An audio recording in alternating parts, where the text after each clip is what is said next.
Vamos falar de um hábito que, olha, muita gente tem, mas às vezes até esconde por vergonha: o de ficar ensaiando conversas dentro da própria cabeça. Se isso acontece com frequência por aí, é importante saber que não é nada estranho. Na verdade, pode ser um sinal de que a mente funciona de uma forma bem avançada. Quem nunca, né? A pessoa tá lá no banho ou deitada na cama, quase dormindo, e de repente tá planejando tintim por tintim o que vai dizer numa conversa que nem rolou ainda, imaginando as respostas do outro, testando cenários diferentes, tudo ali na mente.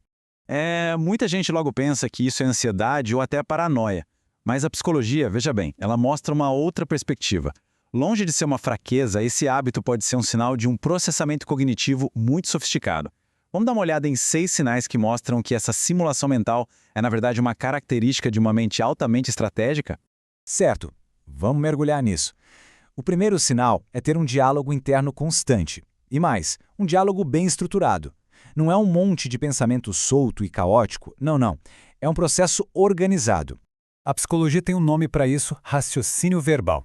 Basicamente, ao transformar os pensamentos em palavras durante esse ensaio, o cérebro consegue organizar as ideias de um jeito muito mais eficiente. E com isso, resolve problemas bem mais rápido que a maioria das pessoas. E essa frase aqui, ela resume a ideia perfeitamente. Essa análise constante significa que, enquanto outros estão só vivendo as experiências, uma mente com essa característica está ali ao mesmo tempo, processando, aprendendo e otimizando cada momento. É outro nível. Vamos para o segundo sinal, que aprofunda ainda mais essa ideia. Durante esses ensaios mentais, é super natural examinar todos os ângulos de uma situação, explorando cada possibilidade que aparece. Isso é um traço chamado de complexidade cognitiva. Sabe, enquanto muita gente tem uma visão mais direta das coisas, uma mente com essa característica está processando os mínimos detalhes, prevendo consequências e avaliando cenários que para outros passariam totalmente despercebidos. E é aqui que mora um mal-entendido bem comum. O que por fora parece indecisão, na verdade é um processo super meticuloso de coleta de informações. É a busca pelo melhor resultado possível antes de bater o martelo numa decisão. O terceiro sinal é um dos mais poderosos, na minha opinião. É a tendência de, no meio do próprio ensaio mental, a pessoa começar a questionar os próprios argumentos, a desafiar as próprias conclusões. A psicologia chama essa habilidade incrível de metacognição.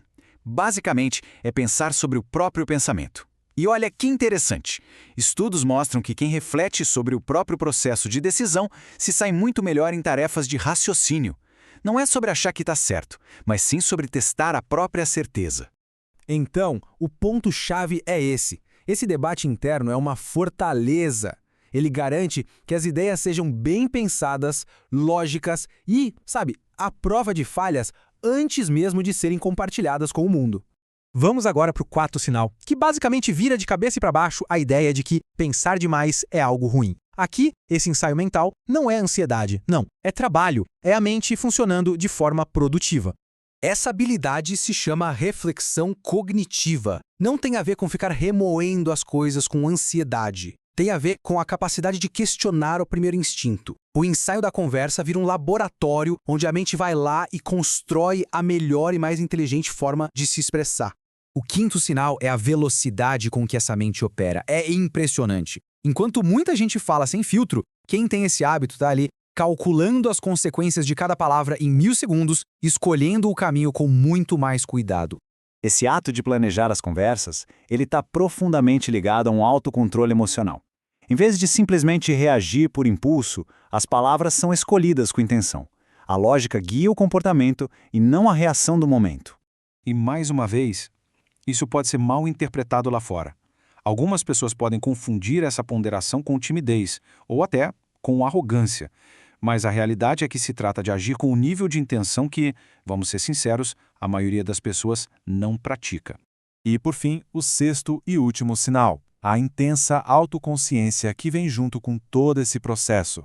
Como o cérebro está o tempo todo refletindo e questionando, a mente raramente descansa de verdade. Sim, pode ser bem cansativo, mas é justamente essa qualidade que gera uma profundidade imensa.